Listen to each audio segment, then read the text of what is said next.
আমেরিকার ব্যালিস্টিক ক্ষেপণাস্ত্র সহ অন্যান্য দূরপাল্লার ক্ষেপণাস্ত্র থাকতে পারবে, কিন্তু ইরানের এই ব্যালিস্টিক ক্ষেপণাস্ত্র সহ অন্যান্য দূরপাল্লার ক্ষেপণাস্ত্র থাকতে পারবে না।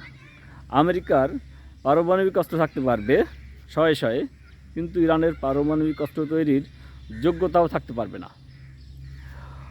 আমেরিকার আরব দেশ সহ বিভিন্ন দেশে ইরানের পাশে সামরিক ঘাঁটি থাকতে পারবে, কিন্তু ইরানের সহযোদ্ধা হিসেবে হিজবুল্লাহ বা হামাস, ফিলিস্তিনে হামাস থাকতে পারবে না।